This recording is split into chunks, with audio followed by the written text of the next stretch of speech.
E pessoal católico ligado no YouTube, hoje eu trago para o canal um quadro novo, que eu pretendo que seja um quadro novo, que é um comentário capítulo a capítulo da Bíblia. Eu pretendo fazer isso com uma certa frequência, não sei se eu consigo fazer todos os dias, mas conforme for dando a gente vai postando os vídeos aí, certinho? Eu queria iniciar pelo capítulo 29 do livro de Êxodo, pelo simples fato de que eu estou lendo esse capítulo, estou nessa altura da Bíblia, eu já terminei de ler o Novo Testamento, li Gênesis e o Êxodo até o capítulo 29, que eu li no dia de hoje. Gostaria de comentar então, e a partir desse capítulo 29 a gente desenvolvendo, depois a gente volta para o Gênesis, depois de tudo terminado, e faz o restante dos que vão ficar para trás aí. Pois bem, naturalmente esse vídeo vai ficar um pouco mais extenso que os outros, porque não tem como a gente fazer uma reflexão do capítulo 29 do livro do Êxodo, se a gente não fizer um resumo histórico, pelo menos histórico, né, do povo eleito, desde Gênesis até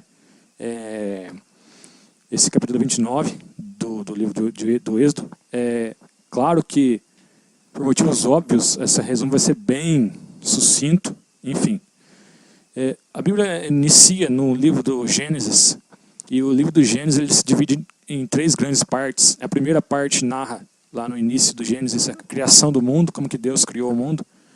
Em seguida, como que o mundo se perverteu por conta do pecado ter entrado ao mundo. E aí vai ser narrado, então, até a questão dos homens, né, que viviam muitos anos, e vai desencadear e vai chegar até Noé. Chegando Noé, se inicia uma segunda parte do Gênesis, onde Deus ele vai purificar através da água a humanidade. Então Noé inicia uma nova humanidade. Noé com seus 3 filhos, Cã, Jafete e Sem, certo? A partir daí se inicia a terceira parte da Bíblia, que vai se desembocar lá em Abraão, que é o pai de todo o povo eleito. Abraão, então, ele vai até Deus chama ele, né, separa ele do povo pagão, para criar um novo povo para ele. De Abraão se origina Isaac, de Isaac se origina Jacó, e Jacó, então, tem seus 12 filhos, que são as 12 tribos de Israel. Pois bem, um dos filhos de Jacó se chama José, que é aquele José que é levado ao Egito, feito escravo por seus próprios irmãos, pela inveja dos seus irmãos. E aí, então, o livro do Gênesis ele é concluído justamente quando José se torna um homem rico, por ter interpretado os sonhos do faraó. E então os irmãos de José vão até ele, porque sobreveio uma fome na região de Canaã, onde viviam Jacó e os outros 11 irmãos de José. Então eles vão até o Egito para comprar mantimentos, e lá eles se encontram com José. Então José traz Jacó e todos os seus irmãos até o Egito para eles viverem ali. Pois bem, é assim que inicia o livro do Êxodo, é no final do livro do Gênesis. Porque no último capítulo do livro de Gênesis, Jacó chama a si todos os seus 12 filhos, ou seja, as 12 tribos de Israel, e abençoa e faz algumas predições do que iria acontecer com cada uma das 12 tribos de Israel. E aí, então se inicia o capítulo 1 do livro do Êxodo, se dá quando um faraó que não conhecia a fama de José sobe ao trono e então faz do povo eleito um povo escravo, do povo egípcio. Estima-se, né, os historiadores estimam, que 400 anos se passaram desde o último capítulo de Gênesis até o primeiro capítulo do livro do Êxodo.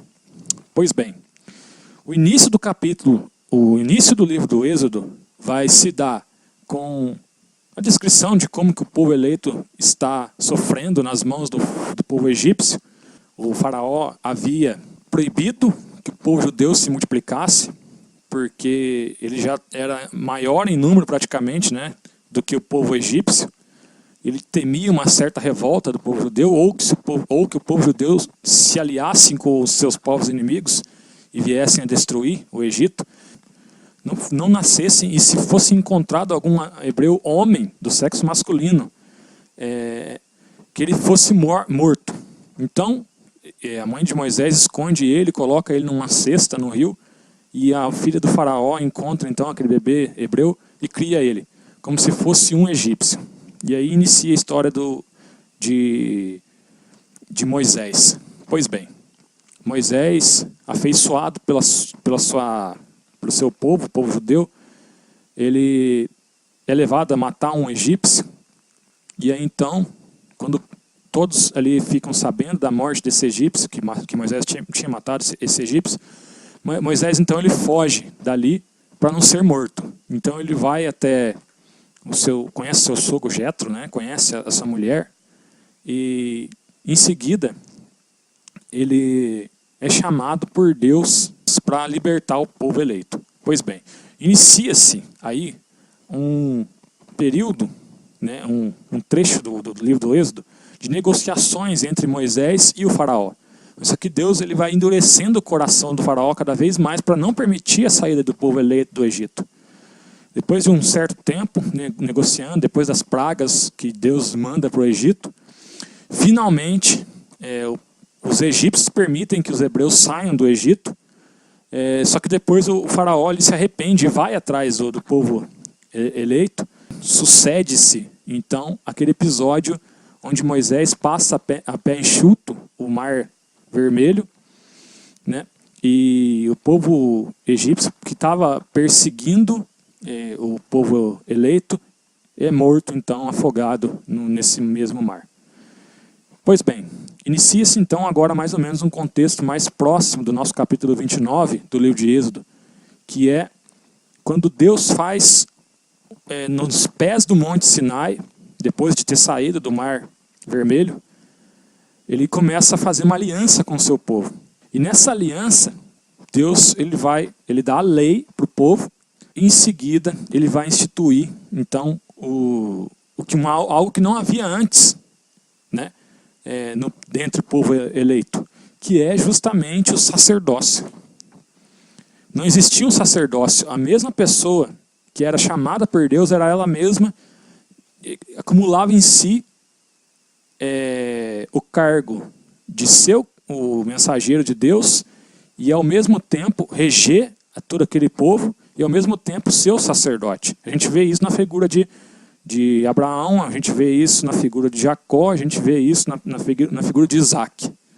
Porém, quando o povo eleito é tirado do Egito, Deus institui esse cargo do sacerdócio, e que é justamente quem vai ocupar esse cargo vai ser justamente o irmão de Moisés, Araão. Então a gente chega aqui nesse contexto exatamente no ponto do capítulo 29 do livro de Êxodo, porque percebam que do capítulo 25 em diante,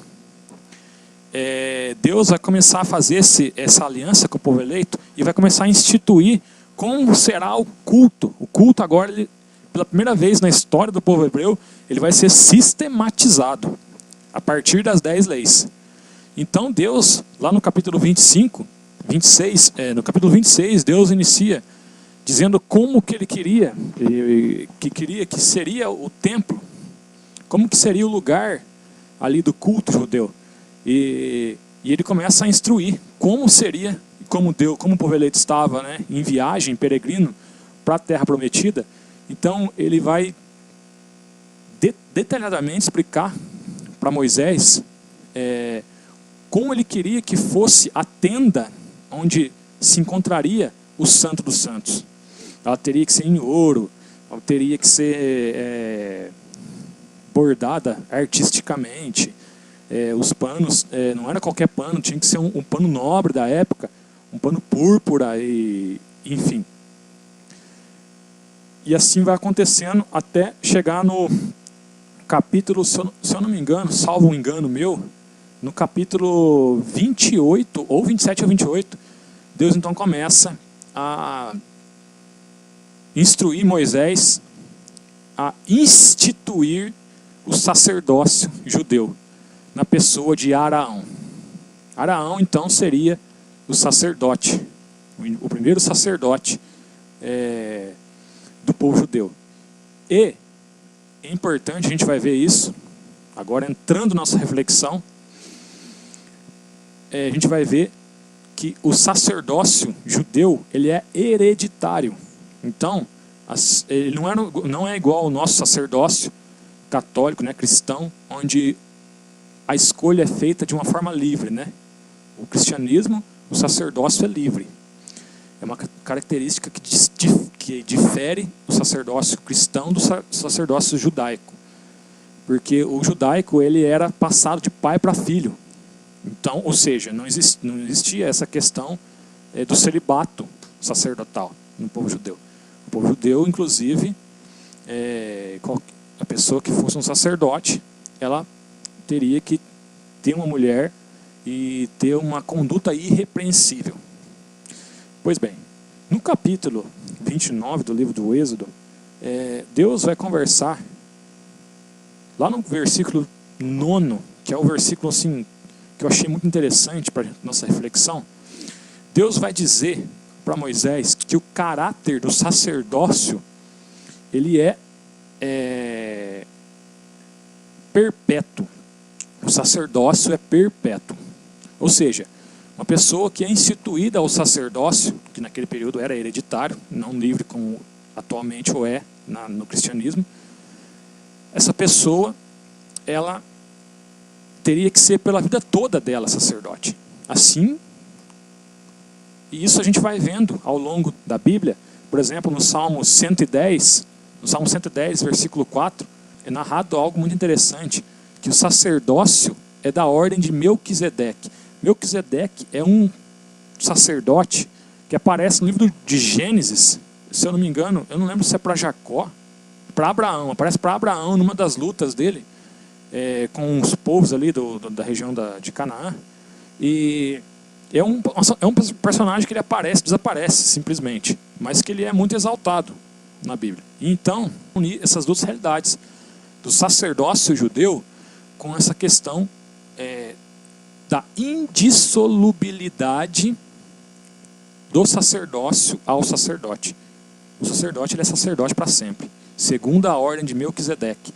Isso vai ser retomado também lá pelo autor da carta aos Hebreus, onde vai lembrar que o sacerdócio, ele tem o sacerdócio cristão, ao exemplo do sacerdócio judaico, ele deve ser um sacerdócio também perpétuo. Tu és sacerdote para sempre, segundo a ordem de Melquisedeque. E no Hebreus capítulo 7, vai nos dizer que o sacerdócio de Cristo é diferente do sacerdócio judaico, porque ele supera o sacerdócio judaico. Ou seja, é um sacerdócio. No início da igreja não era assim, mas conforme foi passando o tempo, e teologicamente os padres da igreja foram interpretando esse sacerdócio, então eles chegaram à conclusão de que esse sacerdócio, ele deveria ser também celibatário. Pois bem, em seguida, Deus vai explicar para Moisés como seria feitos os sacrifícios diante do altar. E o sacrifício do altar, ele era algo muito santo para o povo judeu.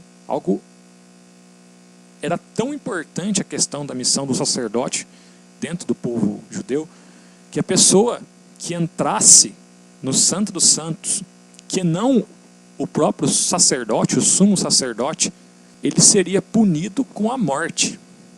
Os Santos dos Santos não poderia ser visitado senão pelo sumo sacerdote. De tão a sério era levado essa questão do respeito aos sacerdotes daquele período. Então, o sacerdote, ele tinha a missão de fazer também a expiação do pecado do povo, sacrificando um touro longe, fora do acampamento, né, do povo judeu, para que todo o pecado daquele povo fosse expiado por Deus.